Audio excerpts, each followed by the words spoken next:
ትራምፕ ዝነኛው የአልካትራዝ እስር ቤት ዳግመኛ ተከፍቶ አገልግሎት እንዲሰጥ አዘዋል። በአሜሪካ ምዕራባዊ ክፍል በ19ኛው ክፍለ ዘመን ነው የተሰራው። በፓሲፊክ ውቅያኖስ የሚጓዙ መርከቦችን አቅጣጫ ለማመላከት አናቱ ላይ መብራት ተሰቅሏል። እንደ ባህር መከላከያ ሰፈርም ህንፃው ያገለግል ነበር። አልካትራዝ የበለጠ ዝነኛ የሆነው ግን በአሜሪካ አደገኛ የሚባሉ ወንጀለኞች መታሰሪያ ሲሆን ነው። እንደ አውሮፓውያኑ አቆጣጠር ከ1934 እስከ 1963 ዘሮክ በሚል ስያሜ የሚታወቀው አልካትራዝ በሌሎች ማረሚያ ቤቶች ቢታሰሩ አስቸጋሪ ይሆናሉ የተባሉ አደገኛ ወንጀለኞች ማቆያ ሆኗል። በ1962 3 ታራሚዎች አመልጠው የገቡበት አልታወቅም። በተጨማሪም የሆሊውድ ፊልሞች ማጠንጠኛ መሆኑ አልካትራዝ እውቅና እንዲጨምር አስችሎታል። ዶናልድ ትራምፕ አልካትራዝ በድጋሚ ተከፍቶ በማስፋፋት የአሜሪካ አደገኛ ጨካኝ ወንጀለኞች መታሰሪያ እንዲሆን አዘዋል። በቀጣይ የምናቀርብላችሁ ቢቢሲ አማርኛ ስለ አልካትራዝ በስፋት የሚታወቁ 5 አስገራሚ እውነታዎች ብሎ ይፋ ያደረጋቸውን ነጥቦች ነው። አንደኛ ብሎ ቢቢሲ ያስቀምጠው ለሌሎች ማረሚያ ቤቶች ምሳሌ መሆኑ ነው። እንደ አውሮፓውያኑ አቆጣጠር በ1950 ለመጀመሪያ ጊዜ ሲገነባ ወታደራዊ እስር ቤት የነበረ ሲሆን በትንሽ ደሴት ላይ ከፍ ብሎ ባለው አቀማመጡ ወንጀለኞች እንዳያመልጡ ያግዳል ተብሎ ነበር የታሰበው። በ1912 በዓለም ረዥሙ የሲሚንቶ ግንብ በዙሪያው ታጠረ። የእስር ቤቶች ቁንጮ በሚል ስያሜ ይታወቃል። በሌሎች የአሜሪካ ማረሚያ ቤቶች ለማቆየት አስቸጋሪ ወይም አመፀኛ የሆኑ ታራሚዎች ወደ አልካትራዝ ይወሰዳሉ። 3 እስረኞች በአንድ ጥበቃ ቁጥጥር ስር ይሆናሉ። ይህንን የአልካትራዝ አሰራር ሌሎች ማረሚያ ቤቶችም ወርሰዋል። የመጀመሪያው እስር ቤቱ ኃላፊ ጄምስ ጆንሰን ነው። እስር ቤቱ ታራሚዎች ባህሪያቸውን አስተካክለው ከማህበረሰቡ የሚቀላቀሉበት ሳይሆን በጥብቅ ድንጋዮች የተሞላ ነው ይላል። እስረኞችን ለየብቻቸው በማሰር እንዳያሴሩ ማድረግ ከጥብቅ የቁጥጥር መንገዶቹ አንዱ ነበር። እስረኞች ከሳምንቱ መጨረሻ ቀናት ውጪ እርስ በርስ እንዲያወሩ አይፈቀድላቸውም ነበር። ይህንን ሕግ የሚጥሱ ታራሚዎች ከምድር በታች ወደ ተገነባ ለይቶ ማቆያ ይወሰዱና ለሳምንታት ይቆያሉ። ቢቢሲ በሁለተኝነት ያስቀመጠው ነጥብ ደግሞ ጥቂት አደገኛ ወንጀለኞች የሚታሰሩበት መሆኑ ነው። የፌዴራል ማረሚያ ቤቶች መረጃ እንደሚጠቁመው በአልካትራዝ የሚታሰሩ ሰዎች ቁጥር ከማረሚያ ቤቱ አቅም በታች ነው። በአማካኝ ከ260 እስከ 275 ታራሚዎች ይታሰሩበታል። ይህም በአጠቃላይ የፌዴራል መንግሥት እስረኞች 1% ገደማ ነው። በአሜሪካ ታላቁ የምጣኔ ሀብት ቀውስ ወቅት የተደራጁ ወንጀለኞች በዚህ እስር ቤት ታስረዋል። በጣም የሚታወቀው አልፎንስ ኤልቻፖ ሲሆን በቺካጎ የወንጀል ቡድን መሪ ነበር። ኤልቻፖ ወደ አልካትራዝ የተላከው አትላንታ ታስሮ ሳለ የወንጀል ድርጊቱን ከማረሚያ ቤት በመቀጠሉ ነው።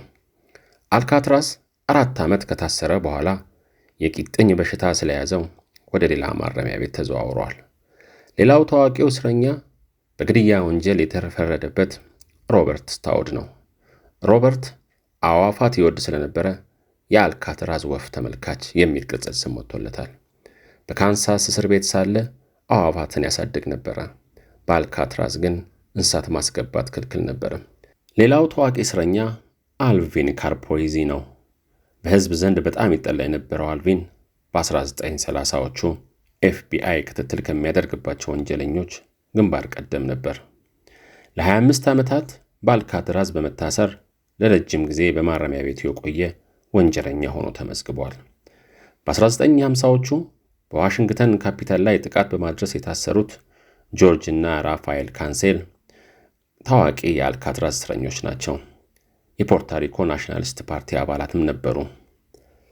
ቢቢሲ በሦስተኛነት ያስቀመጠው ከአልካትራዝ ለማምለጥ ከባድ መሆኑን ነው። አልካትራዝን በኤሌክትሪክ ሽቦ በማጠር እና በታጠቁ ወታደሮች በማስጠበቅ ከማረሚያ ቤቱ ማምለጥ ከባድ እንዲሆን ታስቦ ነው የተገነባው። ሆኖም ግን ታራሚዎች ማምለጣቸው አልቀረም። በ3 አስርተ ዓመታት ውስጥ 36 እስረኞች 14 ጊዜ ማምለጥ ሙከራ አድርገዋል። 23ቱ ተይዘው የታሰሩ ሲሆን 6ቱ ደግሞ ተገድለዋል። 2ቱ ደግሞ ውቅያኖስ ውስጥ ሰጥመው ሞተዋል። 5 እስረኞች ግን የት እንደደረሱ አይታወቅም። አምልጠው ሊሆን ይችላል ተብሎ ቢገምትም መንግስት ግን ጠፍተዋል ብሎ ነው የሚያምነው። እስር ቤቱ በተከፈተ በሁለተኛው ዓመት በአውሮፓውያኑ አቆጣጠር 1936 ነበር የመጀመሪያ ማምለጥ ሙከራ የተፈጸመው። ጆርጅ ባዎስ የተባለ ታራሚ በአጥር ላይ ዘሎ ሲያመልጥ በጠባቂዎች ተተኩሶ ተገድለዋል።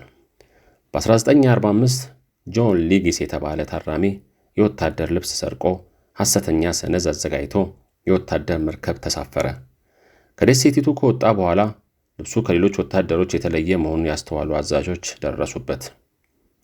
ባትል ኦፍ አልካትራዝ በሚል የሚታወቀው እንደ አውሮፓውያን አቆጣጠር በ1946 የተደረገው የማምለጥ ሙከራ በታሪክ ይጠቀሳል። 6 እስረኞች መሳሪያ ሰርቀው 2 ጠባቂዎች ሲገሉ 18 አቁስለዋል። ማምለጥ ግን ሳይችሉ ቀርተዋል። በ1962 ፍራንክ ሞሪስ እንዲሁም ወንድማማቾቹ ክላረንስ አንግሊን እና ጆን አንግሊን የተባሉት ታራሚዎች አምልጠዋል። ልብሳቸው በአቅራቢያው ባለ ኤንጅል ደሴት ላይ ስለተገኘ ምናልባት ሰምጦ ይሆናል ተብሎ ይታመናል። ጆን ስኮት እና ዳርል ፓርከር የተባሉ ታራሚዎች በጓዳ በኩል ሾልከው ቢያመልጡም ደሴቱ ላይ ተይዘዋል። ቢቢሲ በአራተኝነት ደረጃ ያስቀመጠው ደግሞ በሆሊውድ ፊልሞች ላይ ገናና መሆኑ ነው። አልካትራዝ በሆሊውድ ፊልሞች ላይ ገናና ምስል አግኝቷል። በፊልሞች ላይ የሚታዩ የአልካትራዝ ምስሎች ሁሌም ልክ ናቸው ማለት ግን አይደለም። አልካትራዝ በፊልምና በመጽሐፎች እንደሚያሳዩት አስከፊ ቦታ አይደለም። ታራሚዎች ለብቻቸው መታሰራቸው ከሌሎች ማረሚያ ቤቶች በተሻለ አልካትራዝ እንዲመርጡ አድርጓታል ሲል የማረሚያ ቤቶቹ አለቃ ቃል አቀባይ ተነግረዋል። በ1979 ክሊንት ኢስትውድ የተወነበት ስኬፕ ፍሮም አልካትራዝ ፊልም በ1962 ፍራንክ ሞሪስ እንዲሁም ወንድማማቾቹ ክላረንስ አንግሊን እና ጆን አንግሊን የተባሉ ታራሚዎች እንዴት እንዳመለጡ ያሳያል። ፊልሙ ታራሚዎቹ ሲያመልጡ ቢያሳይም በእርግጠኝነት አምልጠው ስለመሆኑ መረጃ የለውም።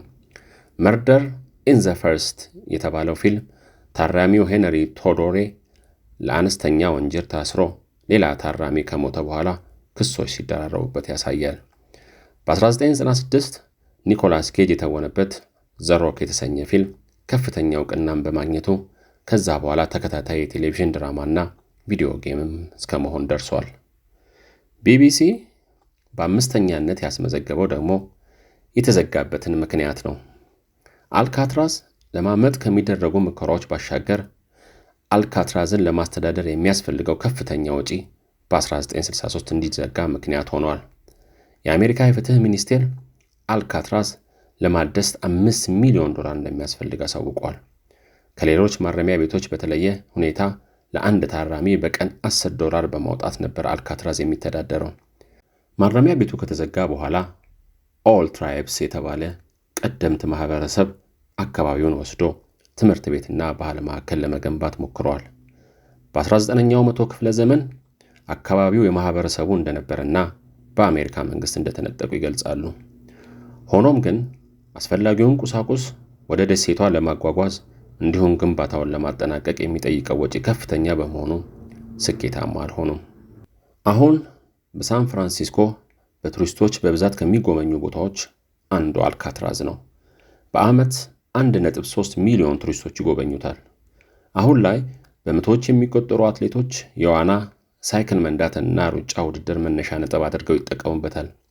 በቂ ልምምድ ከተደረገ ከእስር ቤቱ ማምለጥ እንደሚቻል ማሳያ መንገድ ተደርጎም ይወሰዳል። ይህን ትረካ ያቀረበላችሁ ጃምቦ ሚዲያ ነው።